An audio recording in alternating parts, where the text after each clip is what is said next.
Hello guys, my name is Ego Victor. I'm from Samuel Young Foundation and I am a project officer in the organization. This time I'll be teaching us on how to write a project report. You know, it's very important that we all know how to write project reports because we'll be embarking on projects as organizations or as individuals, and it's very important that we know how to write the report so I'll be able to report on the progress of our projects, to be able to enlighten those who are sponsored or those who are beneficiaries of our project, to be able to know how far we've gone with our project. So in the course of this lecture, I'll be talking on these things: the meaning of the project, why write a project report, what to note before writing, and what to include in a project report. First of all, what is a project? A project refers to a set of activities carried out to achieve a goal or a set of goals.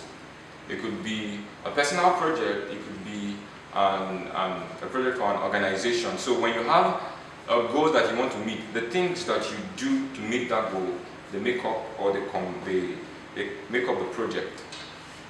Having defined what the project is, a lot of us now have an idea what the project is, and some of us have actually carried out projects and we may not have known that they are projects. And you may be forgiven for that because you probably did not come up with a report. But now that you know what the project is, it's very important that you also know how to write a project report. Now, why write a project report? You write project reports to enlighten those who are sponsored or who are sponsoring your projects to know how far your project is going or what have been accomplished in the course of carrying out the project.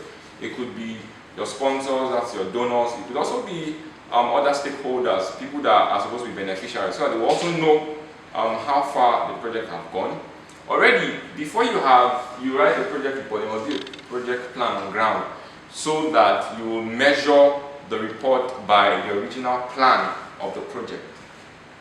Now, what to note before writing the project? There are some certain things that we need to know before writing the project report, else we may not be able to meet up with what we want to do.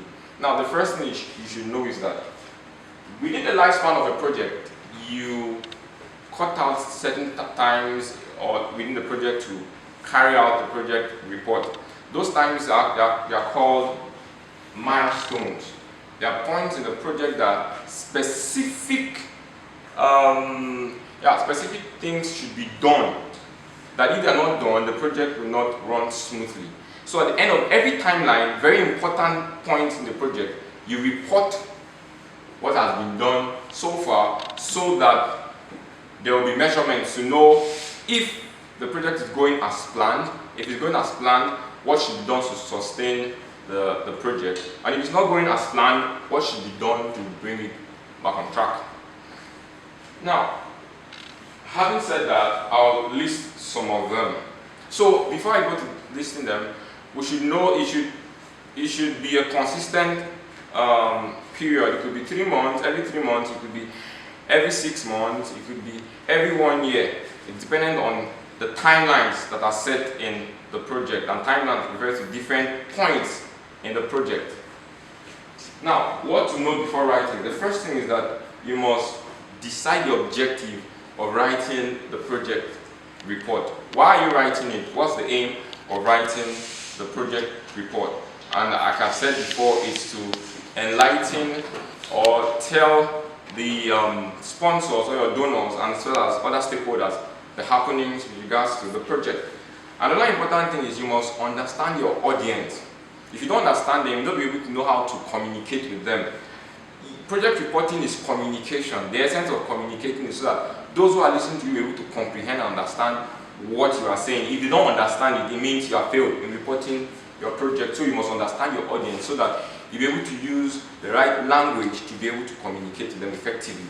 Another thing is you must know the format or the type of report you want to carry out. There are different formats of reporting the project. You can find them online, and then you stick to anyone you want to stick with. Another one is you should gather facts and data.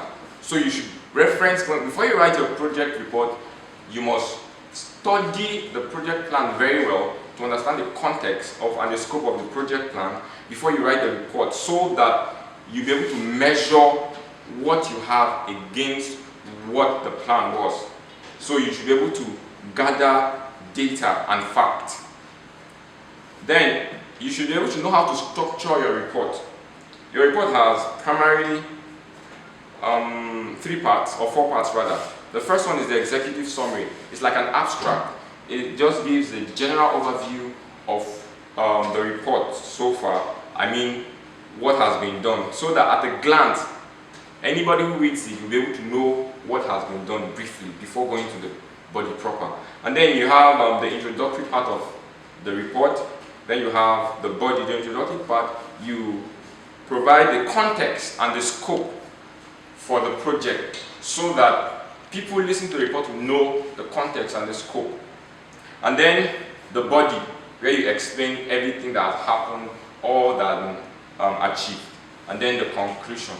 Now, you should take note that when you're writing a project report, you should write them in measurable terms. You are measuring the current status of the project against the original template of the project. So if you are not writing it in a measurable format, you will not be able to communicate what has been done so far. And then that will lead me to talk about what to include and what not to include. When you're writing a project, you should give a summary of the health of the project. Tell us how healthy this project is against the original plan, if it's going smoothly or not. Then you'd also give us facts on the project. After telling us if it's healthy or not, then you begin to state the facts. So and so things have happened, why they happened, what was done after these things happened, or some things did not happen, what was done that prevented those things from happening. Then you now state the target, what was the original target from the project plan against the actual accomplishment. What have you accomplished? If you compare it with what the target originally is or was, are they going together?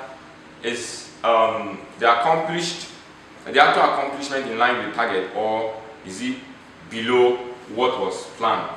So that going forward, then the adjustment that need to be made will then be made so that the goals of the project will be accomplished.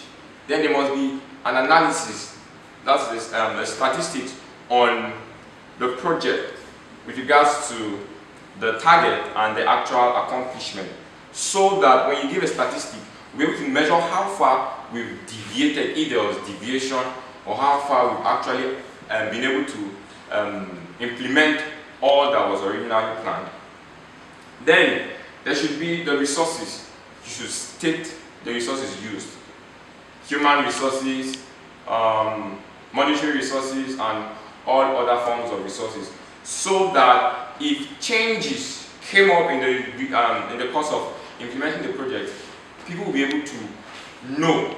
I mean, the stakeholders will be able to know that these things have been changed, and if there's a need for additional inputs in the form of resources to be injected or infused into the project, they will be attended to.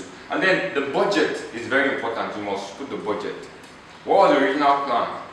What has been done so far with the money or the fund? The funds that have been used, or the part of the fund that have been used.